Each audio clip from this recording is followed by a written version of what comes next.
ভাঙড়ে রেজ্জাক খা খুনে অবশেষে ব্রেক থ্রু পুলিশের। গ্রেফতার এলাকার দাপুটে তৃণমূল নেতা মোফাজ্জল মোল্লা।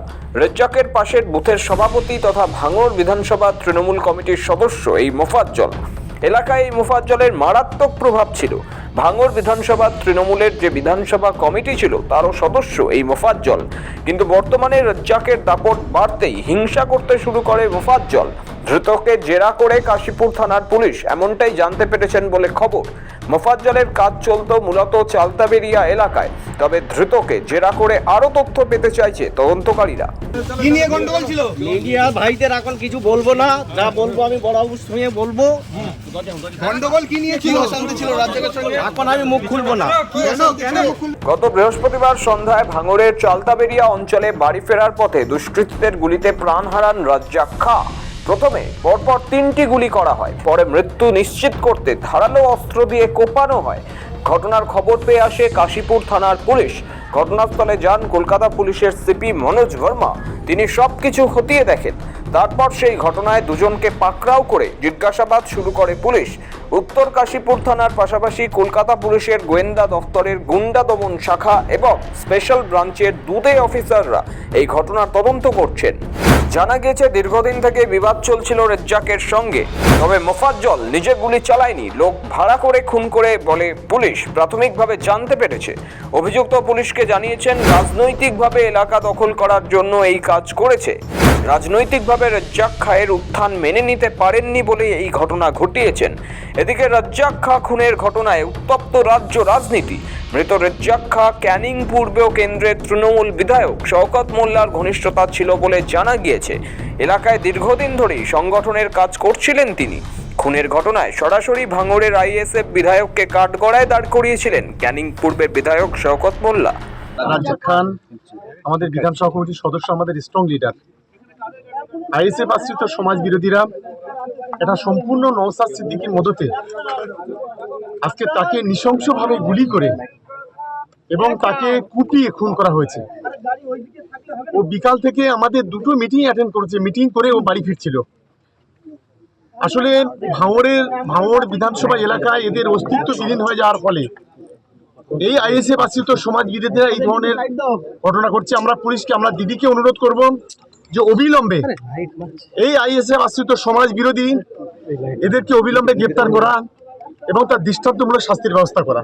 পাল্টা জবাবে নওশাদ বলেছিলেন, এই খুন কোনো বিরোধী ষড়যন্ত্র নয়, তৃণমূলের গোষ্ঠীদ্বন্দ্বেরই ফল। ভাগ বাটোয়ারা এবং প্রভাব বিস্তার নিয়েই গোষ্ঠীর মধ্যে এই সংঘর্ষ। তার সোজা সাপটা কথা, শওকত মোল্লাকে জেরা করলেই খুনের আসল রহস্য সামনে চলে আসবে। খুন হচ্ছে দুষ্কৃতীদের দ্বারা। এখন শওকত মোল্লা সাহেব রাজনীতি করছেন, তিনি আইএসএফ কে আমাদেরকে দেখে দেওয়ার চেষ্টা করছে।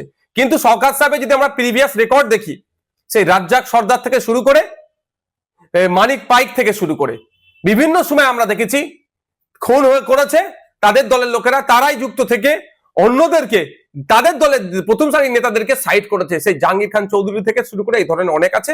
এটা শওকত মোল্লা সাহেবের প্রিভিয়াস রেকর্ড। সরাসরি বলছে এটা গোষ্ঠীদ্বন্দ্বের শিকার হয়েছে এবং বাস্তবিক কথা আমি যতটুকু খোঁজ নিলাম, ওই অঞ্চলে ওই যেখানে বাড়ি যে ছেলেটিকে খুন করেছে ওখানে আইএসএফ বা বিরোধীদের সাথে ওর সম্পর্ক খুব একটা খারাপ ছিল না।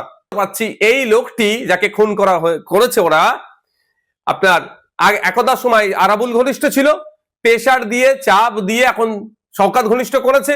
এবার এই সুযোগটা কে নিয়েছে এটা তদন্ত সাপেক্ষ নেব। পরিবার যদি চাই সিবিআই ইনভেস্টিগেশন হোক, পরিবারের হয়ে প্রয়োজনে আমি মামলা করব সিবিআই ইনভেস্টিগেশন করার জন্য। এটা সম্পূর্ণরূপে গোষ্ঠীদ্বন্দ্বের শিকার হয়েছে। হয়তো শওকত মোল্লা সাহেব এই বিষয়টা অনেক কিছু জানেন, এটা অনেক কিছু জানেন শওকত মোল্লা সাহেব। তদন্ত সঠিক করলে উঠে আসবে। খুনটা হয়েছে, শওকত মোল্লা সাহেবকে যদি সঠিকভাবে জিজ্ঞাসাবাদ করা হয় এই খুনের অনেক রহস্য উন্মোচন হবে।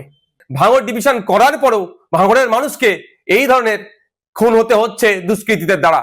তৃণমূলের অঞ্চল স্তরের গুরুত্বপূর্ণ পদেও ছিলেন রেজ্জাক। স্থানীয়দের দাবি ছিল তার জনপ্রিয়তা এবং রাজনৈতিক সক্রিয়তাই তাকে টার্গেট বানিয়েছে। ফলে পরিকল্পিত খুন বলেই দাবি তৃণমূল কর্মীদের একাংশের। সেই ঘটনাতেই কার্যত শিলমোহর পড়ল মোফাজ্জলের গ্রেফতারির পর।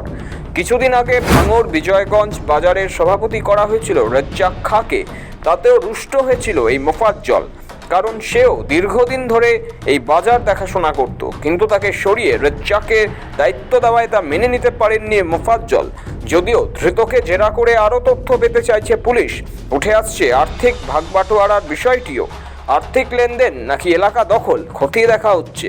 অনেকের মতে ভোট পরবর্তী উত্তেজনা থেকে শুরু করে বিরোধী সহাবস্থান, ভাঙড় আছে সেই ভাঙড়েই। জাহিদ মিস্ত্রির রিপোর্ট, সময় কলকাতা।